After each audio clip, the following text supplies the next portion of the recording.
This video is brought to you by Wicket Cricket Manager. When Shane Warne retired, obviously no one was going to replace him. There was no human person able to fill the gap of everything he could do. But Australia thought with Brad Hogg and Stuart MacGill, they at least had spinners available to them. But just 18 months after Warne's retirement, Australia's era of having three incredible wrist spinners was over. MacGill left mid-series, and Australia was left with a work-experienced kid with the ball in his hand. Not even really their fourth choice, just really a project player that they thought one day might be something. It shouldn't have worked at all, but he took 3 wickets and won Australia a test. And then he never played again. Before that, Beau Casson was just another Western Australian spinner who realised that to get any wickets at all, he'd have to travel to the SCG. His left-arm wrist spin was not as refined as Hogg's was, but after a really decent Shield final where he also made 89 runs, he went to the West Indies as a backup. The hosts only made 216 in their first innings, but they still scored 43 in only 7 overs from Casson. In the second, they had to chase 475, and so it was a perfect situation for a young wrist spinner. Casson would take 3 for 86, but to be honest, he never looked all that comfortable. But it was only one game, and he had some batting talent. There would be years for him to grow, as he was only 25 at that point. And he would play 12 more times, but not for Australia. That's 12 more first-class games. In one of those games, he got the yips and kept bowling full tosses. He went to Darwin at one stage to play winter cricket to build himself back up, however actually struggled even more. But eventually it was the heart that got him. He had a tetralogy of fallout, a congenital defect. And just like that, Australia had lost another potential spinner. Of course, they played their own part. Many thought in New South Wales that Casson just needed his hand held a little bit longer. Sure, the heart thing was an issue, but he could have been treated better. But Australia cricket just turned its back, and he has thankfully ended up doing some cricket coaching to stay in the game. And it's also worth saying that Casson loved that he played just that one test match, and then he took wickets in the chase to help win the game for the team that he had been dreaming of playing for his whole life. But Casson should not have been playing in that test. He clearly wasn't ready. But he did have talent on both sides of the ball, and you can't help but thinking a more empathetic cricket culture would have got more out of him. Instead, he was kind of mistreated twice. Once to be just another Warne sub, and then when he needed added help, he was just allowed to disappear. Perhaps in another era his treatment might have been different, but Casson was really arriving at the start of what was a monumental panic, when Australia would try everyone in their nation who had ever spun a ball.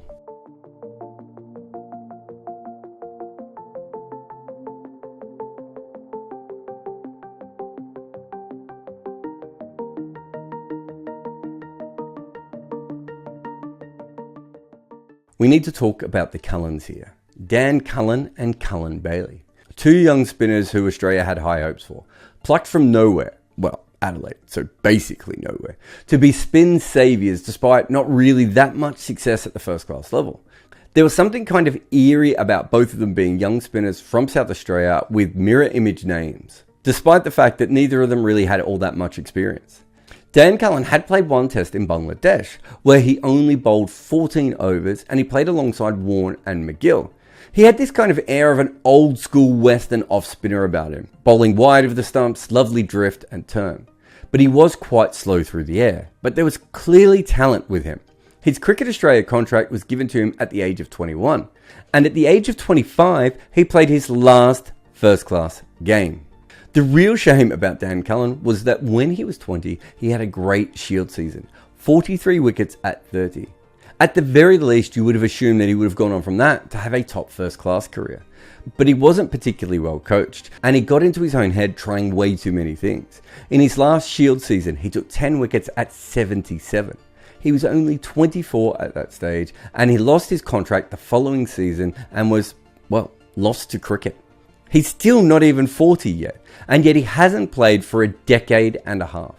But at least he got a test. The other Cullen, Bailey, was a young leg spinner who was originally given a lot of promotion by Darren Lehman. In fact, Buff's handling of the leggy was kind of bizarre looking back on it. He set these incredibly attacking fields, and even when Bailey took wickets, they often came with a huge average anyway. His economy was around 4 runs an over for a lot of the time that he played in first class cricket. Yet when Warne retired, Bailey was given a central contract, despite the fact that no one had really seen him bowl a lot outside of Lehman thought he was ready. He played his last first-class game at the age of 27 and faded away from the sport as well. That is 3 young spinners who weren't playing professional cricket at the age of 30. A truly remarkable run of carnage from Cricket Australia when they were in peak panic mode.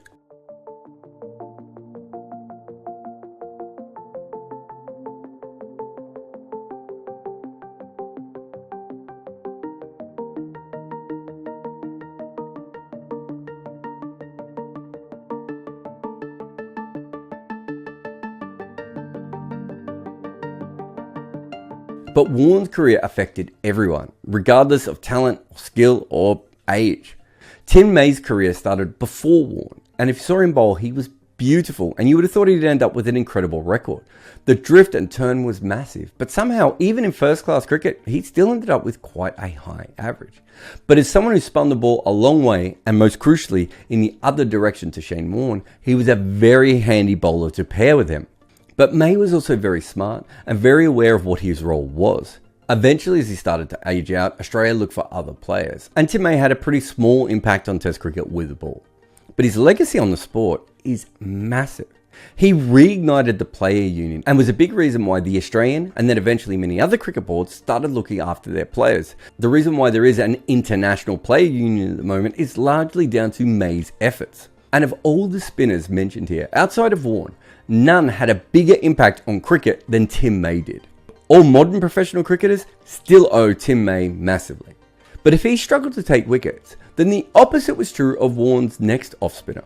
Colin Miller would end up with a bowling average only slightly higher than Warne's. And it's worth telling you about his journey because it's a doozy.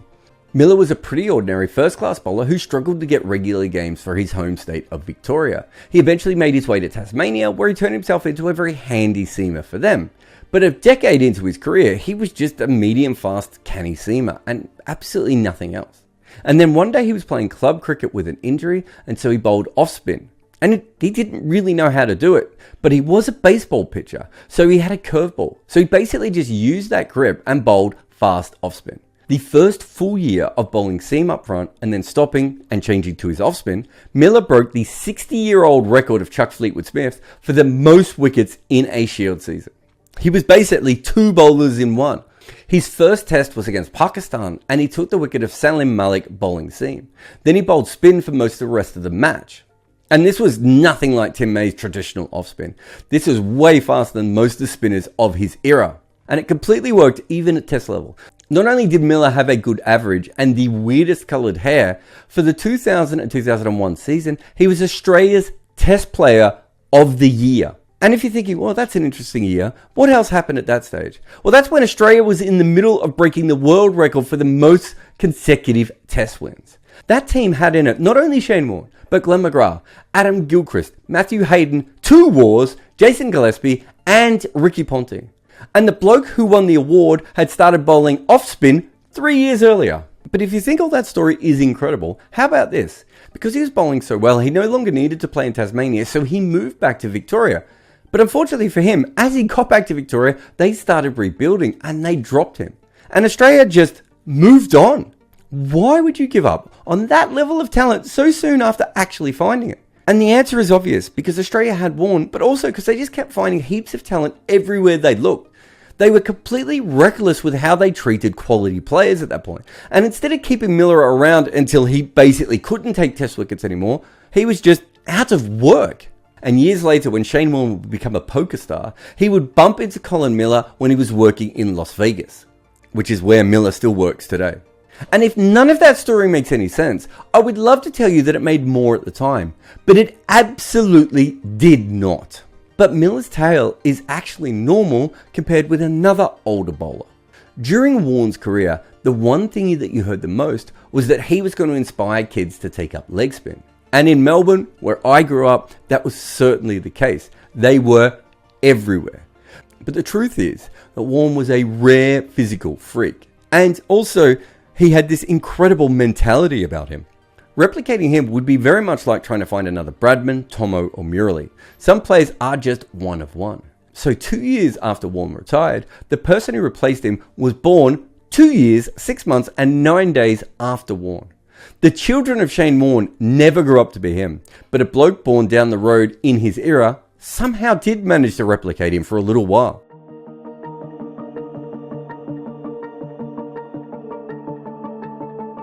That player is Bryce McGain, and the best place to start with him is in his 20s, when most future test players are at their worst in first class cricket.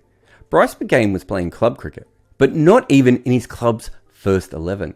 He had to change teams to just get a better go to play more first 11 cricket.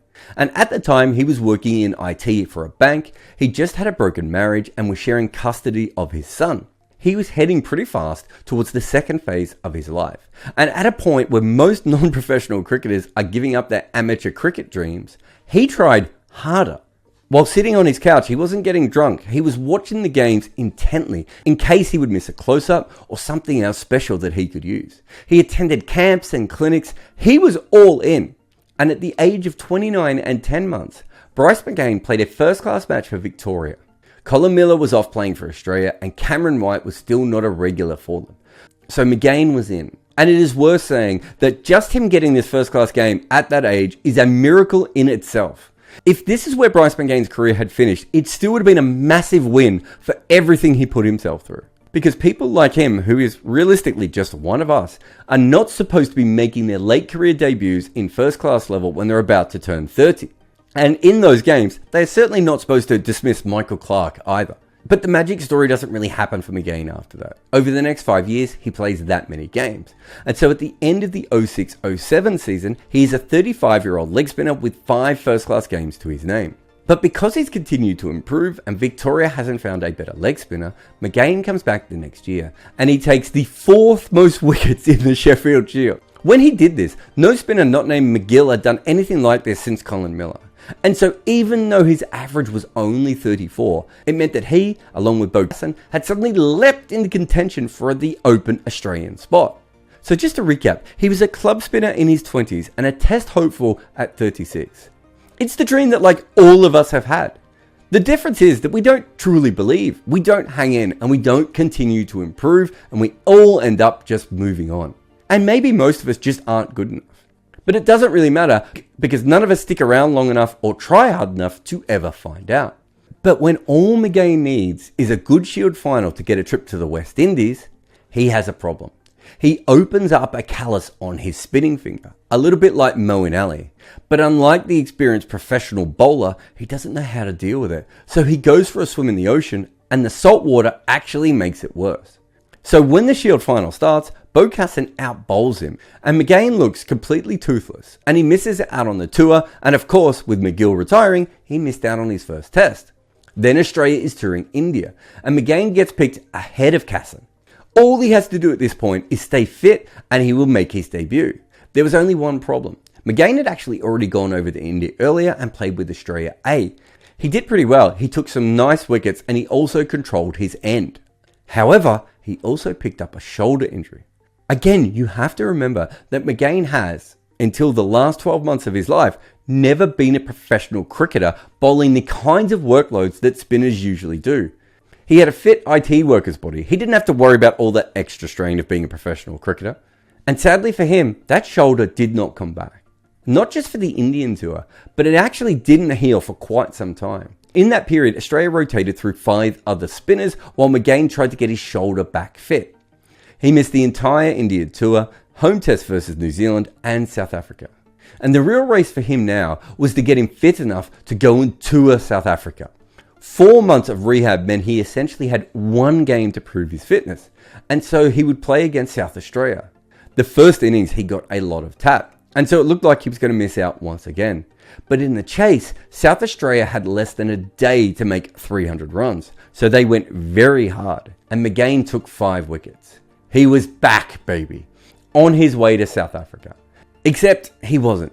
Because that thing that he'd been planning and pining for 37 years, well, he almost completely screwed it up because he couldn't get to the airport on time to actually make the tour.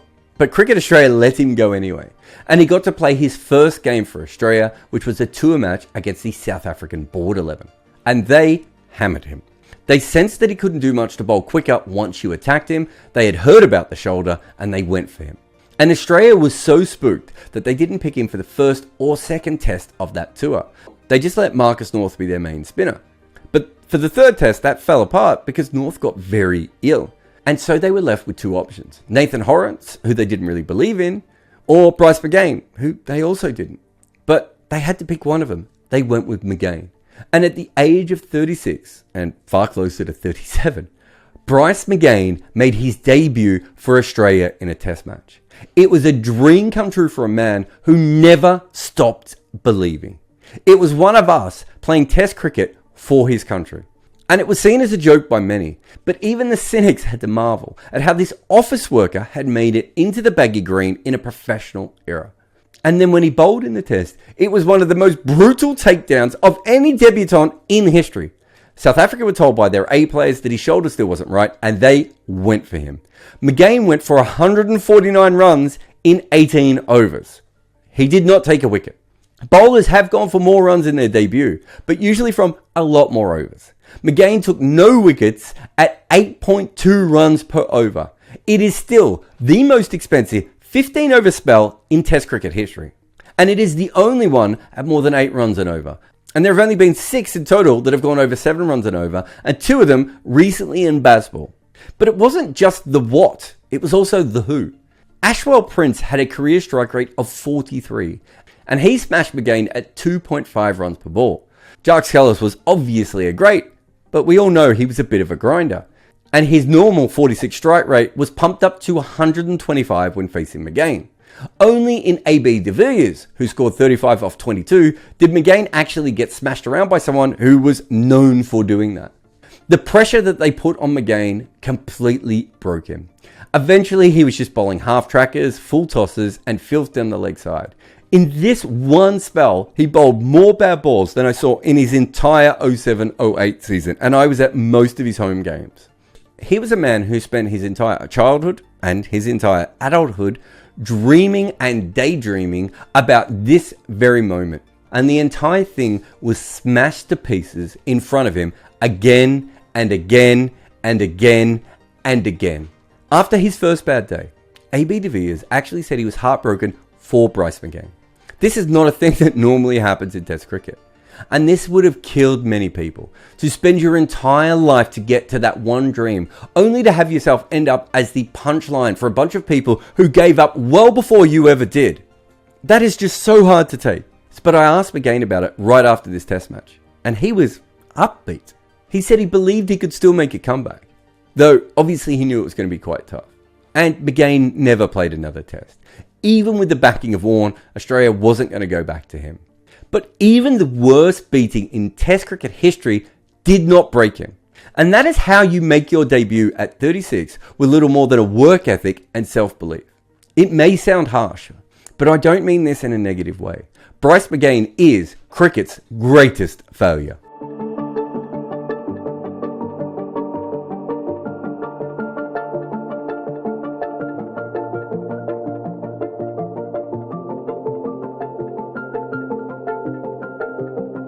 If you enjoyed this video, please comment or like it. And if you want the next installment of In the Shadow of Shane Warne, click on the bell icon. In it, we move into Australia using batters, the KP era, and how they finally pivoted to finger spin.